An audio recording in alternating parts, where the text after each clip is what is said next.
Hello to everyone. Today we are going to discuss the complications of the antepartum hemorrhage. So, what is the placenta previa as we studied in previous ones?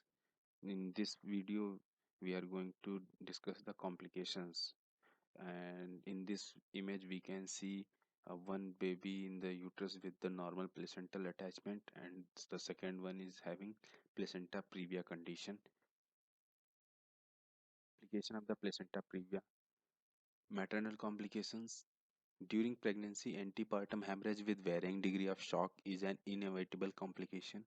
It can easily be provoked by injurious internal examination, malpresentation, premature labor, death due to massive hemorrhage. During labor, early rupture of the membrane, cord prolapse, slow dilatation, intrapartum hemorrhage, increased incidence of operative interference, postpartum hemorrhage, and retained placenta could be complication. Prepurium. Sepsis could be, which is can be because of the increased operative interference placenta site near to the vagina, anemia and devitalized state of the patient. Subinvolution and embolism can be a complication. Fetal complication of the placenta previa, low birth weight due to premature labor, chronic placental insufficiency, fetal growth restriction, asphyxia due to early separation of placenta, compression of the placenta and compression of the cord can be a complication of fetal complications.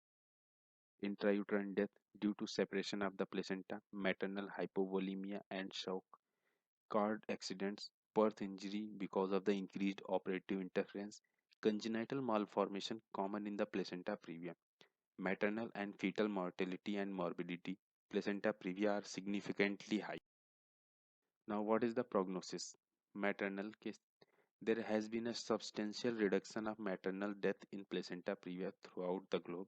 The contributing factor for this is the early diagnosis, omission of the internal examination outside the hospital, free availability of blood transfusion facilities, potent antibiotics, wider use of the cesarean section with expert anesthetist, skill and judgment with which the cases are managed.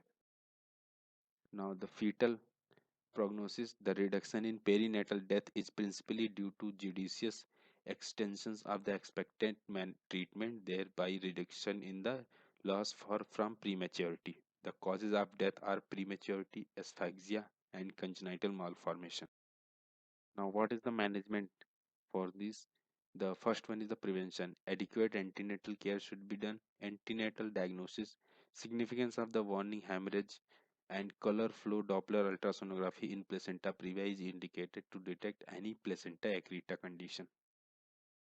Now, what is the treatment guidelines? Treatment on admission, immediate attention to the amount of the blood loss. Blood samples are taken. A large bore IV cannula is sited and an infusion of normal saline should be started. Gentle abdominal palpation, inspection of the vulva. Confirmation of diagnosis is made from the history, physical examination, and with sonographic examination. Formulation of line of treatment. The definitive treatment depend upon the duration of pregnancy, fetal and maternal status, and extent of the hemorrhage. So, on the basis of this, the treatment can be expectant and active management. Expectant treatment, it is advocated by McAfee and Johnson in 1945. Vital prerequisites, blood for transfusion, facilities for cesarean sections should be available throughout 24 hours. Now the cases for this treatment should be selected on the basis of mother is in good health, that is hemoglobin is more than or equal to 10 gram percent, and hematocrit more than 30%. Duration of pregnancy should be less than 37 weeks. Active vaginal bleeding is absent. Fetal well-being is assured. Conduct of the expectant treatment, bed rest, toilet and bathroom privileges, investigations, hemoglobin estimation, blood group and urine for protein. Periodic inspection, vulval pads, fetal surveillance with ultrasonography at interval of 2 to 3 weeks, supplementary hematinics to replace blood loss by adequate cross-matched blood transfusion. Cuscos examination exclude local cervical and vaginal lesions, use of the tocolix, magnesium sulfate, use of cervical cerclage to reduce bleeding and to prolong pregnancy. Rh immunoglobulin should be given to all Rh negative mother. It is given to all Rh negative women. Preterm delivery may have to be done in the conditions in which recurrence of brisk hemorrhage, the fetus is dead, the fetus is found congenitally malformed on investigation.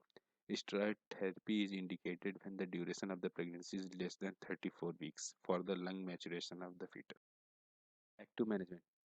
It is also called as a definitive management. Bleeding occurs at or after 37 weeks of pregnancy. Patient is in labor. Patient is exsanguinated state on admission. Bleeding is continuing and of moderate degree. Baby with non-assuring cardiac status or dead are known to be congenitally deformed. The caesarean section placental edge is within 2 cm from the internal os. It is especially indicated if it is a posterior or thick. During recent years, there has been a wider use of the caesarean section. It reduces the maternal risk and improves the fetal salvage. Vaginal delivery, when placenta edge is clearly 2 to 3 cm away from the internal os, it can be done. Vaginal examination, it should be done with a double setup arrangement in the operation theatre, keeping everything ready for the caesarean section. Contraindications. Patient is in exsanguinated stage. Diagnosed cases of the major degree of placenta previa confirmed by the ultrasonography. Associated complicating factors: malpresentation, early gravity, pregnancy with history of the previous cesarean section, contracted pelvis. These are the contraindication in for the vaginal. Low rupture of the membrane. Induced labor by low rupture of the membrane using long coaches forceps in lesser degree of placenta previa. The finger is reinserted to exclude cord prolapse. Oxytocin dip may be started. Amniotomy fails to stop bleeding or fails to initiate labor, then caesarean section is performed. So this is the scheme of management of the placenta previa in a hospital. The expectant treatment, active treatment, both are given on, and the treatment is done on the basis of the ultrasonographic evidence. It could be cesarean section or vaginal delivery.